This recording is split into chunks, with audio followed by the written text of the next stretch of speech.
കത്തിയുടെ കൂർത്ത മുന തൻ്റെ വയറ്റിലേക്ക് തറച്ചു കയറിയത് മനസ്സിലായതും അജയൻ ഞെട്ടലോടെ താഴേക്ക് നോക്കി. ഷർട്ടിലൂടെ ചുവന്ന രക്തം പുറത്തേക്ക് പടരുന്നത് കണ്ടപ്പോൾ അവൻ്റെ മുഖം ദേഷ്യത്തിൽ വലിഞ്ഞു മുറുകി. നീലിമേ, നീ എന്താടീ ചെയ്തേ? അവൻ പല്ലു കടിച്ചുകൊണ്ട് ചോദിച്ചു. എന്നാൽ നീലിമയുടെ കണ്ണുകൾ ഭയത്തേക്കാൾ കൂടുതൽ നിറഞ്ഞു നിന്നത് വെറുപ്പായിരുന്നു. ഇനി നീ എങ്ങാനും എന്നെ തൊട്ടാൽ നിന്നെക്കൊന്ന് ജയിലിൽ പോകാനും എനിക്ക് മടിയുണ്ടാവില്ല. അവളൊരു ചുവട് കൂടി അവൻ്റെ മുന്നോട്ട് അടുത്തേക്ക് വെച്ചു. ആ നിമിഷം അവളിൽ കണ്ട ഭാവം അജയൻ ഇതുവരെ ഒരിക്കലും കണ്ടിട്ടില്ലായിരുന്നു. വർഷങ്ങളായി തൻ്റെ മുന്നിൽ തല കുനിച്ച് നിന്നിരുന്ന ഭാര്യയുടെ സ്ഥാനത്തിപ്പോൾ ആത്മാഭിമാനത്തിനായി പോരാടുന്ന ഒരു സ്ത്രീയായി മാറിയവൾ. ഒരു പെണ്ണ് അമ്മയാകുന്നത് എങ്ങനെയാണെന്ന് നിനക്കറിയാമോ? അവളുടെ ശബ്ദം വിറച്ചെങ്കിലും അതിൽ ഉറച്ചതായിരുന്നു. നീയൊക്കെ വിചാരിക്കുന്നത് പോലെ ഒരു സുപ്രഭാതത്തിൽ ഉണ്ടാകുന്നതല്ല. 9 മാസം തൻ്റെ ഉള്ളിൽ ഒരു ജീവനെ ചുമക്കുമ്പോൾ ഒരു സ്ത്രീയുടെ ശരീരം മാറി മറിയും. പ്രസവവേദനയുടെ നരകയാതന സഹിച്ച് ഒരു കുഞ്ഞ് ജന്മം നൽകി. രാത്രിയെന്നോ പകലെന്നോ ഇല്ലാതെ ആ കുഞ്ഞിനെ വളർത്തുമ്പോൾ സ്വന്തം സൗന്ദര്യത്തെക്കുറിച്ച് ചിന്തിക്കാൻ അവൾക്ക് സമയം കിട്ടാറില്ല. അവളുടെ കണ്ണുകളിൽ നിന്നും കണ്ണുനീർ നിറഞ്ഞു തൂവി. നിന്റെ ചോരയിൽ പിറന്ന ഒരു കുഞ്ഞിനെ വളർത്താൻ വേണ്ടി മാത്രമാണ് ഞാൻ എൻ്റെ ശരീരത്തെയും ആഗ്രഹത്തെയും മാറ്റി നിർത്തിയത്.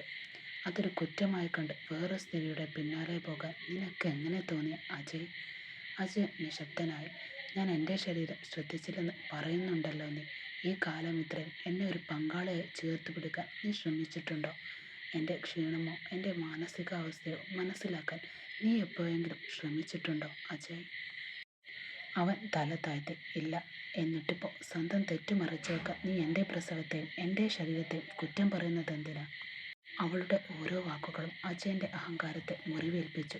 തനിക്ക് പ്രണയമല്ലട, കാമമാണ് ഉള്ളത്.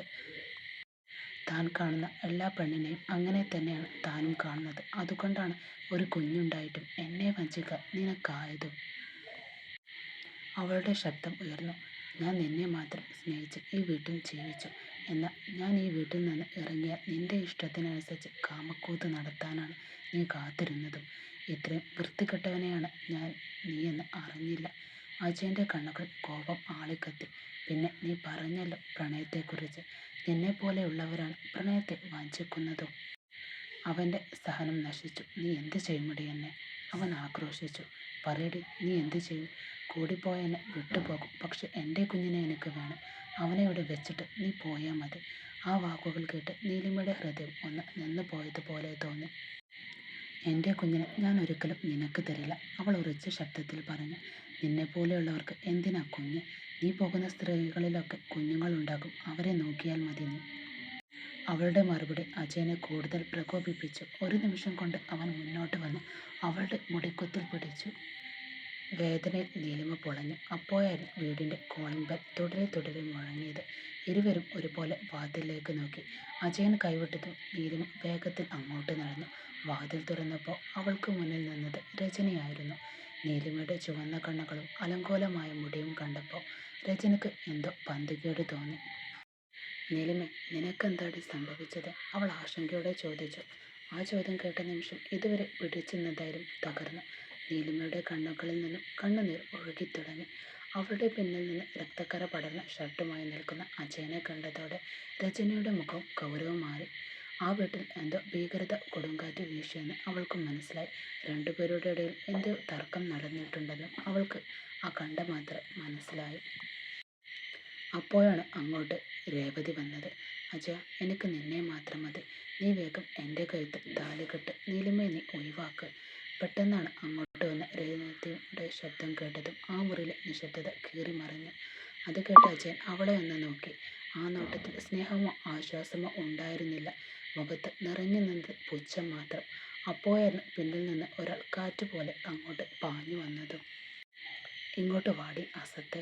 രേവതിയുടെ മുടി പിടിച്ച് വലിച്ചുകൊണ്ട് രാജൻ അവളുടെ മുന്നിലേക്ക് വന്നു നിന്നു. നീ ഇതിനു വേണ്ടിയാണോടെ ഇന്ന് രാവിലെ ഓഫീസെന്നും പറഞ്ഞ് ഇറങ്ങുന്നത്? ഇവനായിരിക്കുമല്ലേ നീ കണ്ടുപിടിച്ച ഭർത്താവും കാമുകനും? അവൻ്റെ കണ്ണുകളിൽ കത്തിയിരുന്നത് അപമാനവും ദേഷ്യവുമായിരുന്നു. ശേഷം അവൻ നീലിമയെ ഒന്ന് നോക്കി. പെങ്ങളെ ക്ഷമിക്കണം, ഇവൾ ഇത്തരക്കാരിയാണ്, ഞാൻ അറിഞ്ഞില്ല. ഓഫീസെന്നും പറഞ്ഞിറങ്ങും. പക്ഷെ ഇവരുടെ കളികൾ ഞാൻ ഇന്നലെ സ്വന്തം കണ്ണാൽ കണ്ടു. മതിയായിപ്പോയി എനിക്കല്ല.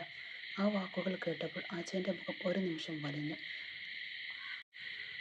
കാരണം ആ രഹസ്യം അവൻ ഇതുവരെ നീലിമയോടും പറഞ്ഞിട്ടില്ലായിരുന്നു. അതേസമയം അവിടേക്ക് രചനയുമെത്തി. മുന്നിൽ കണ്ട കാഴ്ച അവളെ ഒരു നിമിഷം സ്തംഭിച്ചു. അജയൻ്റെ മുഖത്തേക്ക് നോക്കിയപ്പോൾ അവളുടെ ഉള്ളിൽ എന്തോ തകർന്നു വീണതുപോലെ തോന്നി. ഇത്രയും നാൾ അവൻ പറഞ്ഞ ഓരോ വാക്കുകളും നൽകിയ ഓരോ ഉറപ്പുകളും കാണിച്ച ഓരോ സ്നേഹവും കരുതലും ഒരു നിമിഷം കൊണ്ട് അർത്ഥശൂന്യമായി മാറി. അവൾ പതുക്കെ അരുണിനെ എടുത്ത് നെഞ്ചോട് ചേർത്തു. ഇനി ഇവിടെ നിന്നിട്ട് കാര്യമില്ല. ആ കുഞ്ഞായിരുന്നു ഇപ്പോൾ അവളുടെ ലോകം. അവളുടെ തീരുമാനം മനസ്സിലാക്കിയതുപോലെ അജയൻ പെട്ടെന്ന് മുന്നോട്ട് വന്ന്, നീലിമ നിൽക്ക്. അവൾ നടന്നു നീങ്ങാൻ തുടങ്ങിയപ്പോൾ അവൻ വഴി തടഞ്ഞു. നിന്നെ നിനക്കൊക്കെ കുഞ്ഞിനെയും കൊണ്ട് ഒറ്റയ്ക്ക് ജീവിക്കാൻ കഴിയില്ല. ഞാൻ പറയുന്നത് മനസ്സിലാക്ക്. നിന്നെയും കുഞ്ഞിനെയും ഞാൻ നല്ല രീതിയിലല്ലേ നോക്കുന്നത്. ആ വാക്കുകൾ കേട്ടപ്പോൾ നീലിമയുടെ ഹൃദയം വീണ്ടും വേദനിച്ചു. ഒരു കാലത്ത് ആ വാക്കുകൾ അവൾക്ക് സുരക്ഷയായിരുന്നു. പക്ഷേ ഇന്ന് അതേ വാക്കുകൾ അവൾക്കൊരു ബന്ധനമായി തോന്നി. നീ വാടി.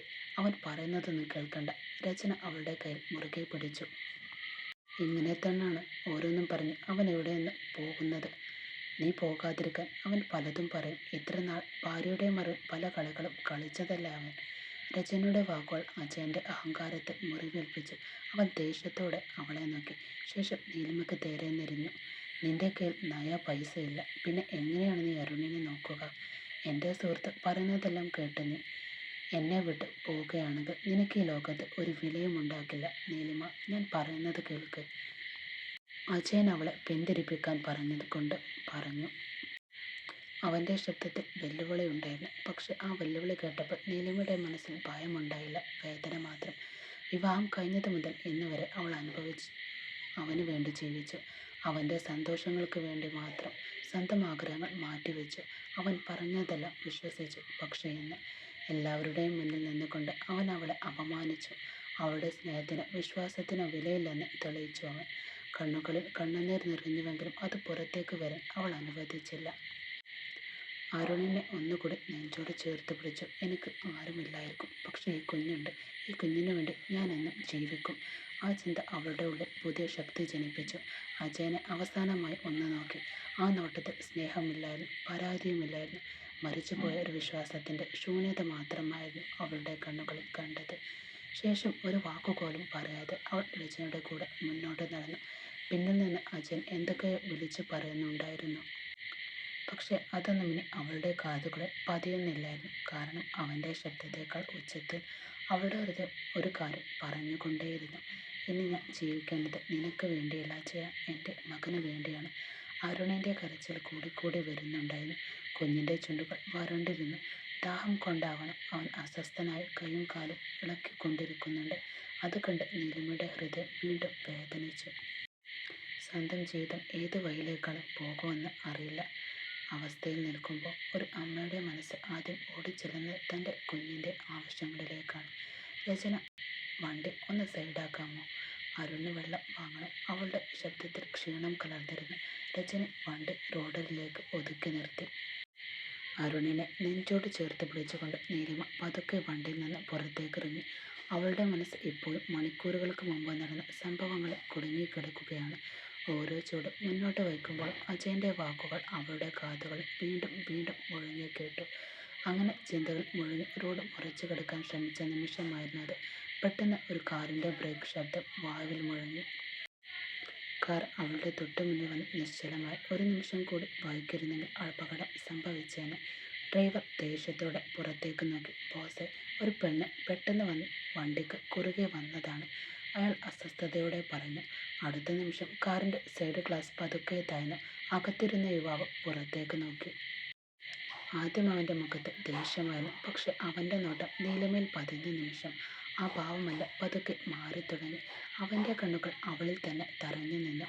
അവളെ ആദ്യമായി കാണുകയാണെങ്കിലും എന്തുകൊണ്ടോ അവൻ്റെ ഹൃദയം അസാധാരണമായി മിടിക്കാൻ തുടങ്ങി. വിവരിക്കാൻ കഴിയാത്ത ഒരു വികാരം അവൻ്റെ ഉള്ളിൽ എവിടെയോ ജനിക്കുന്നത് പോലെ തോന്നി. അവളുടെ മുഖത്ത് നിറഞ്ഞു നിന്ന വേദനയും കണ്ണുകളിൽ ഒളിഞ്ഞിരുന്ന നിസ്സഹായതയും നെഞ്ചോട് ചേർത്ത് പിടിച്ചിരുന്ന കുഞ്ഞും എല്ലാം ചേർന്ന് അവൻ്റെ മനസ്സിൽ ഒരു വിചിത്രമായ സ്പർശം സൃഷ്ടിച്ചു. ഒരു നിമിഷത്തേക്ക് സമയം പോലും നിശ്ചയമായതുപോലെ തോന്നി. അവളെക്കുറിച്ച് ഒന്നും അറിയില്ല, പേര് പോലും അറിയില്ല. എന്നിട്ടും മനസ്സിൻ്റെ ഏതോ കോണിൽ നിന്ന് ഒരു ശബ്ദം ഉയരുന്നുണ്ടായിരുന്നു. ഇവൾ എൻ്റെ ജീവിതത്തിലേക്ക് വരേണ്ടവളാണെന്ന്. ആ ചിന്ത അവന് തന്നെ അപരിചിതമായിരുന്നു. പക്ഷെ ആ നിമിഷം അവൻ്റെ കണ്ണുകൾക്ക് അവളിൽ നിന്ന് മാറി നിൽക്കാൻ കഴിഞ്ഞില്ല. എന്നാൽ നീലിമ ഇതൊന്നും അറിഞ്ഞിരുന്നില്ല. അപകടം ഒഴിവായെന്ന ആശ്വാസത്തിൽ ഒരു നിമിഷം കാറിലേക്ക് നോക്കിയ ശേഷം അവൾ വീണ്ടും മുന്നോട്ടേക്ക് നടന്നു. അവളുടെ മനസ്സിൽ സ്വന്തം വേദനകൾ മാത്രമായിരുന്നു ഇടം.